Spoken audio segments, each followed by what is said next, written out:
And yes, you are welcome. It's a wonderful, wonderful Wednesday. Welcome to Prime Sports. My name is Osno Sorens, and this is where sports lives. Interesting highlights. The U.S. Open is on, and of course, highlights from the U.S. Open. We saw some of the big names in action.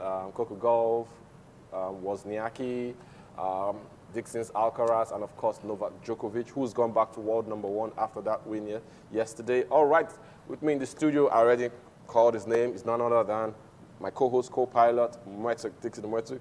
Dixon, welcome to the show. Yeah, good morning, viewers, and good morning, Austin. Talking about big names, I don't know if I should put Venus Williams in the big names. I don't know what she's. Is she doing it for the prize money now? I don't know. She was given a wild card to contest in this U.S. Open at the first round. She's been beaten 6-1, 6-1. It was an emphatic loss. Let me just put it that way. Yeah. And I don't think it's time to. I don't know why she keeps appearing in this tournament, because now you are actually you had a win ratio. You're undoing the wins you had in the past. As if now the wins and the loss will become equal. Should I use the loss might not surpass the wins? A more relatable example. Okay. When a certain goalkeeper who has the most clean sheets in the Premier League went to a certain other club, rival club. Why are you going on the corner? So that I will not explain. They will not say, "Oh, Dixon, it's you." Okay, I'll just come out like Peter Cech, having kept 201 clean sheets for Chelsea. He now went and almost undid everything in Arsenal. Just saying. Okay. Just saying. So yes. But I think that for me, I'm still trying to inspire the younger ones. And you inspire them by taking them up. By I know that they have. Is it her or Serena who has their own academy? I know Venus is an instructor for a younger generation, but focus on that. If you ask me, we don't like to see big names get destroyed. Imagine Federer still trying to compete at this stage when the likes of Alcaraz take him to the cleaners and just mess you up. So your time has passed. It's sports, and everybody understands. I know that 43 is still young.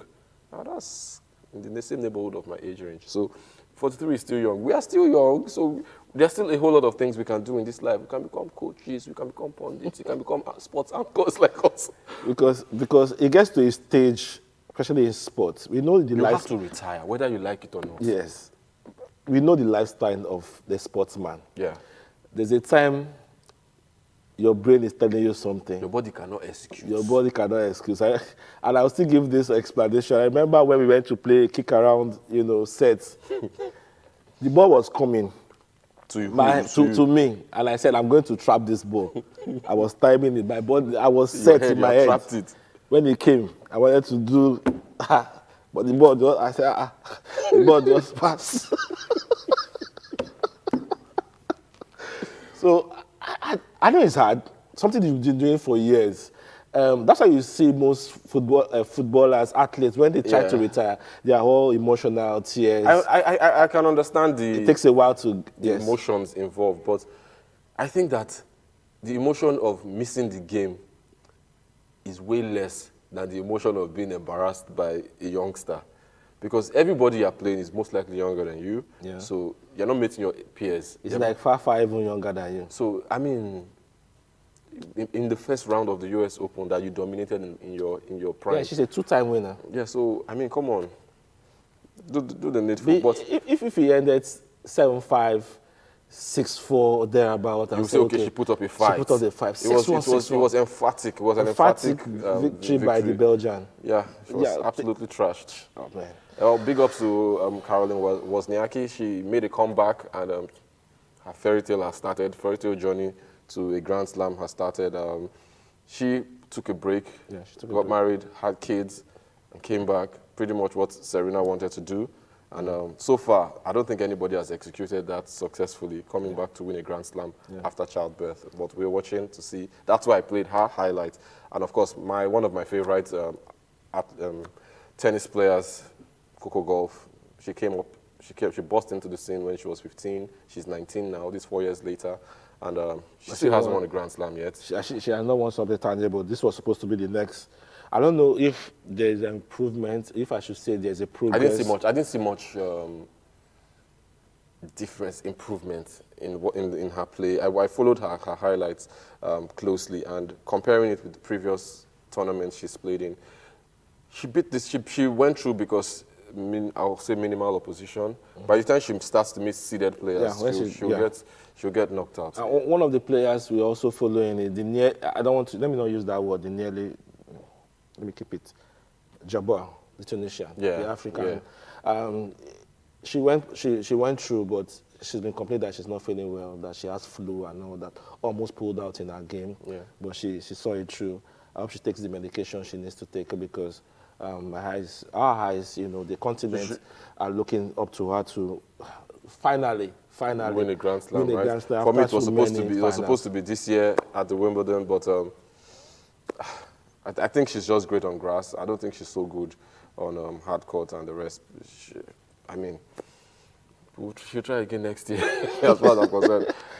She's already giving you an intro in case it doesn't happen. You say, I told you I was not well. So, just get used to that. And of course, on the guy side, we saw highlights from Dixon's favorite, Carlos Alcaraz, and of course, Novak Djokovic, who has become world #1 again after his win yesterday. So big ups to them. I'm following the game. Whoever wins it, I'm excited that a challenger has come up, and you saw his highlights. Yes, even though the person he played with was injured and was playing with injury, who eventually retired from the game due to injury. Even at that, you could see the movements of Alcaraz, brutal, absolutely ruthless. He didn't even send that the guy was not well. It was like, you're not well, okay, you still chop it. And he was giving it to him left, right, sending him all the messages and everything. And stuff we love to see. And for as many that keep complaining about equal pay this, equal pay that between the ladies and the guys, I hope you watch the difference. I purposely played the two side by side, so you could see the difference in the tempo of the game, the quality of the game. You can't take it away. The guys do their stuff, and truth is what it is. For the ladies, maybe I'm just saying because I know it's a lot of feminists who push this feminist agenda that the ladies should this, the ladies should that. Maybe the ladies themselves should start coming to watch the games. Just saying. I know they are watching. No. What I mean is, if it means so much to you, you want equal pay, you want this. We know that it's eyeballs that drives sports, bottom line. Yeah. Because money comes from sponsors. Sponsors make their money from adverts. People purchasing their things and they advertise. So because they want to be the sponsor of the event and they want their brands to be associated with the event, so they will sponsor the event, right? Yes. If you want the biggest of the biggest brands to sponsor your events, why don't all the ladies come out to watch in full support? Just saying. Where were all the ladies at the World Cup? But you want equal pay with the guys. I mean, I was at the Qatar World Cup. There were some times with people inside and outside the stadium for the Brazil-Cameroon match, over 90,000 in Qatar, a non-footballing country. Of course, there were guys and ladies there, but pull that kind of crowd with the ladies. Do it consistently for 3-4 years. You'll see the money's coming. Yeah, for football, I think there's progress. I think they had the average of 30-something average in the World Cup. They had the average of 30-something thousand spectators. So it was progress from the last World Cup. It was progress, but it was only due to the fact that it's when the host nation was playing those games that you had the spikes. Yes, and so that's one of two. Yes, the host nation, I think the largest was 50-something thousand at one game. And the average... Which is just for the record, it's a tremendous record for stats, for women's football. Football. Before you would see 5,000, 3,000. And it was good. And that average of 36, and it was good that the host country went on to the semi-finals. They had played the third place match. So if they had dropped out in the group stages, or maybe it would have been different. Yeah. Maybe it would have been different. But I love how it has, spectators have increased. Yeah. The thing about this female World Cup is there was a lot of success, but another thing is actually brewing Nobody's talking about the success of the World Cup and how it happened. The stories about the Spanish FA and all that. Spanish FA president. And it's so annoying that nobody's talking about. Yes, I understand. I understand it, and for me, the long and short of it, because maybe we should talk about it now because we had different takes on the whole matter, myself and Dixon, and are we done with tennis? Are we done with tennis? I think we're pretty done with tennis. Tennis, the US Open is on for a week, so we have the whole week to talk about tennis.